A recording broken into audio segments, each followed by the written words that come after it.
With us now is Dr. Randeep Guleria, the director of the All India Institute of Medical Sciences and one of the first Indians to get the vaccine already. Doctor, thank you so much for being with us.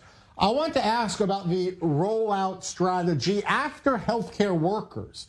There's the Israeli model, then there's the Indonesian model, which prioritizes young, healthy, but working age people. Who in India will get priority after the healthcare workers?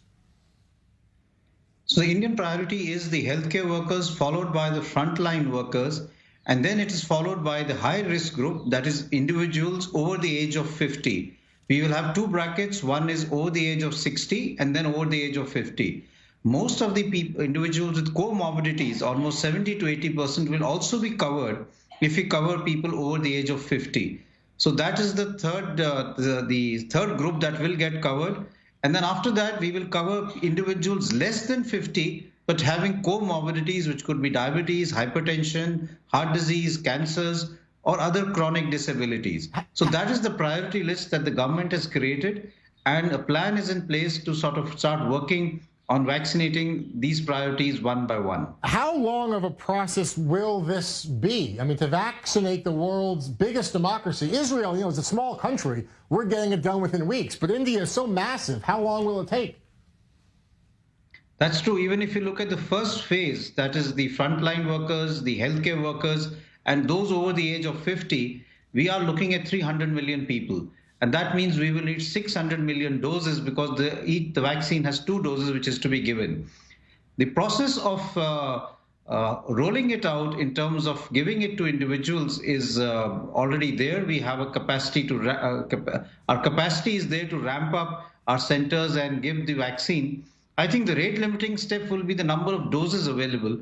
And we are hoping that in the next few months, many other vaccines will come into the Indian market because many of them in India are undergoing phase 3 trials. We have the Russian vaccine also, which is undergoing phase 3 trial, and another DNA vaccine being made by an Indian company, Zydus Cadila, is also in phase 3 trial. So we're hopeful that by March, we will have almost 4 or 5 or maybe more companies being able to provide vaccines on different platforms to the Indian government, and we will have sufficient supply to be able to vaccinate the huge number that we need to do. Doctor, as you mentioned, there are so many more vaccines coming to market.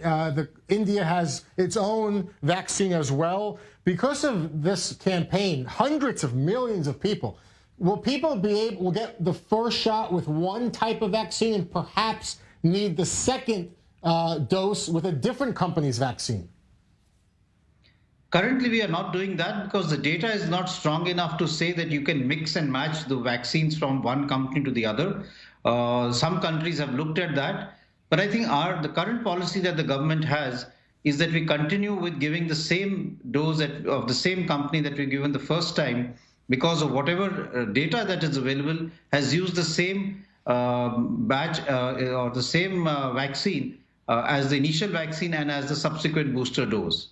Talk to me about the efficacy of the Indian vaccine and also about the cold storage needs. Is it similar or different when we compare it to, let's say, Pfizer? So I think when India looked at its vaccine strategy, they looked at 4 broad points. One was the safety of the vaccines, and that was the paramount or the most important thing, and that was looked at by studies done in experimental animals in phase 1, phase 2, and in phase 3 trial. Some of the studies have not completed phase 3 trial, but the safety signals in the study in which more than 25,000 Indians were vaccinated were very good. Then the second part is to look at the efficacy. There is good efficacy data from phase 1 and phase 2 trial, and one of the vaccine by the Serum Institute of India is the same as the Oxford AstraZeneca vaccine, which has good safety data from other countries also. The third point was how feasible is it to give the vaccine in a country like India? And here the 2 vaccines and the others which are coming need to be stored at 2 to 8 degrees centigrade, which is like a common fridge. Yeah. And therefore maintaining the cold chain was much more easier and practical in a country like India, where you have to really provide vaccine not only to the urban part, but into remote rural areas of the country also. And therefore the vaccine program would be more useful if we had a vaccine which was 2 to 8 degrees centigrade rather than minus 70 as the Pfizer vaccine. Yeah, We regular already have a very vaccine. robust, what we call UIP, Universal Immunization Program for children and pregnant women. So using that as the backbone, one was able to upscale this for vaccination for adults. And the final point was the cost of the vaccine. The vaccines in India that are coming out are only $2 to $3 as compared to the cost of the Pfizer vaccine. So these 4 points actually are the important ones which were considered and which have really made the vaccine, which I personally feel are not only going to be useful for India, but for many countries in the world. Yeah.